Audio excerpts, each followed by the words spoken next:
மத்திய கிழக்கு நாடுகளில் போர் பதட்டம் காரணமாக சர்வதேச அளவில் சமையல் எரிவாயு, பெட்ரோல், டீசல் உள்ளிட்டவைகள் தட்டுப்பாடு ஏற்பட்டு இருப்பதாக தகவல் வெளியாகி இருக்கக்கூடிய சூழ்நிலையில் கடந்த பிப்ரவரி 28ஆம் தேதி ஈரான், இஸ்ரேல், அமெரிக்கா இடையான அந்த போர் பதட்டம் என்பது தொடங்கியது, போர் மூண்டது. இதன் காரணமாக ஈரான் மீது அமெரிக்காவும் இஸ்ரேலும் இணைந்து பல்வேறு தாக்குதலை தொடர்ச்சியாக நடத்திய நிலையில் ஈரான் பதிலடி தாக்குதலை நடத்தியது. கிட்டத்தட்ட வளைகுடா நாடுகள் மீதான அந்த தாக்குதல் என்பது மிகப்பெரிய அளவில் இருந்தது.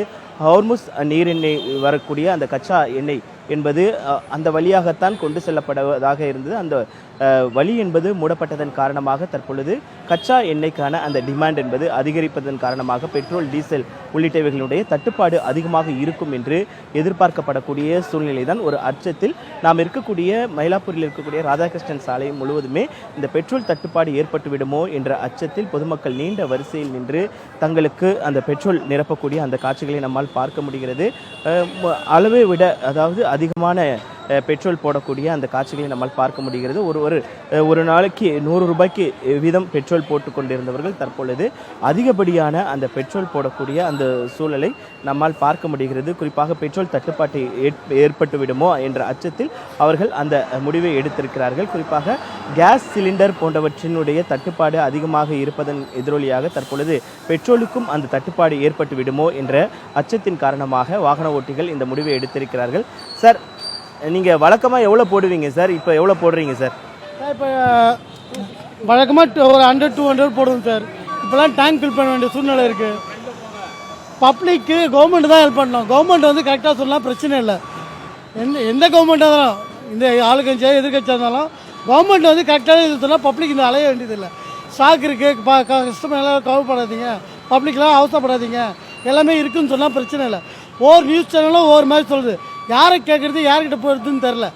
எல்லாருக்கும் ஒரு இதுவாக கவர்மெண்ட் உத்தரவாதம் கொடுத்தா எல்லாமே ஒழுங்காக பண்ணலாம். இந்த மாதிரி அலைச்சல் வேணாம். கவர்மெண்ட்டில் ஸ்டாக் இருக்குது, பெட்ரோல் இருக்குது, கேஸ் இருக்குது, நீங்களாம் அவசரப்படாதீங்கன்னு சொன்னால் பிரச்சனையே இல்லை. இது தேவையில்லாத அலைச்சல். பப்ளிக்கு எங்கேயோ பிரச்சனைக்கு இங்கே அவசரப்படுறோம். இந்தியாவில் எவ்வளோ ஸ்டாக் இருக்குது, தமிழ்நாட்டுக்கு எவ்வளோ தேவைப்படுதுன்றது ஓப்பனாக சொன்னால் பிரச்சனை இல்லை. இது தேவையில்லாத அலைச்சல். ஒவ்வொருத்தரும் ஒவ்வொரு பொருளையும் சொல்லி இதை வந்து கவர்மெண்ட் தான் எடுத்து பண்ணணும். எவ்வளோ போடுவீங்க? இப்போ எவ்வளோ போட்டுருக்கு? வழக்கமாக 100-200 போடுவோம். இப்போலாம் டேங்க் ஃபில் பண்ண வேண்டிய சூழ்நிலையாக இருக்குது. நீ கேட்டது போல் ஒவ்வொரு வாட்டியுமே இந்த வழக்கமாக நிரப்பக்கூடிய பெட்ரோலை விட தற்பொழுது அதிகப்படியான பெட்ரோல் நிரப்ப வேண்டிய ஒரு பதட்டம் இருக்கிறது.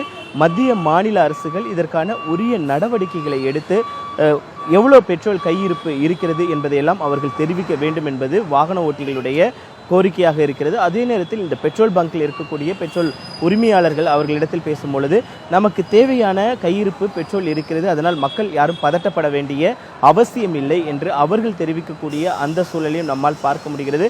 அதே நேரத்தில் ஒரு அச்சத்தின் காரணமாக பொதுமக்கள் அதிக அளவில் குவிந்து தங்களுக்கு முன்பை விட, அதாவது அளவுக்கு அதிகமான ஒருவர் 300 ரூபாய்க்கு பெட்ரோல் போடுவதாக இருந்தால் தற்பொழுது 500 ரூபாய்க்கு சேர்த்து பெட்ரோல் போட வேண்டிய ஒரு சூழல் இருக்கிறது என்று அவர்கள் தெரிவிக்கக்கூடிய அந்த காட்சிகளையும் நம்மால் பார்க்க முடிகிறது.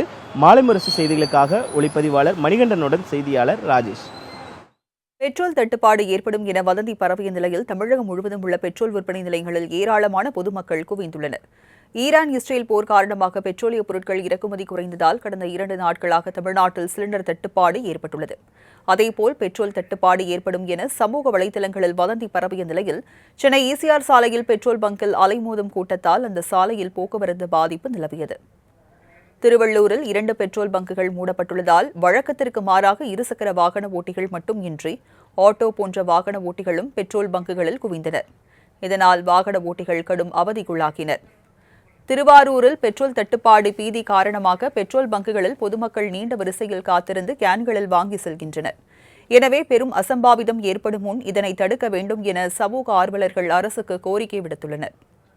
செங்கல்பட்டு புறநகரில் உள்ள பல பெட்ரோல் பங்குகள் இன்று காலை முதல் மூடப்பட்டுள்ள நிலையில் திறந்திருக்கும் ஒரு சில பங்குகளில் வாகன ஓட்டிகள் கிலோமீட்டர் கணக்கில் வரிசையில் காத்திருந்து தங்கள் வாகனங்களில் பெட்ரோலை நிரப்பி செல்கின்றனர். வணக்கம். இஸ்ரேல், அமெரிக்கா, ஈரான் போர் பதற்றம் காரணமாக கடந்த 2 நாட்களாகவே இந்தியா முழுவதும் பல பிரச்சனைகள் ஏற்பட்டு வருகிறது. குறிப்பாக கேஸ் பிரச்சனை ஏற்பட்டு கடந்த 2 நாட்களாக பிரச்சனைகள் ஏற்பட்டிருந்தது. வணிக சிலிண்டர்கள் குறைபாடு ஏற்பட்டு, தட்டுப்பாடு ஏற்பட்டு மக்கள் அதை வாங்குவதற்கு முன்வந்து இருந்தனர். அது மட்டும் இல்லாமல் ஆட்டோ ஓட்டுநர்கள், அதாவது கேஸ் நிரப்பி ஓட்டும் ஆட்டோ எல்பிஜி தட்டுப்பாடு காரணமாக பல ஆட்டுநர்கள் பாதிப்படைந்து இருக்கிறனர் என்று தகவல்கள் வெளியிருந்தன.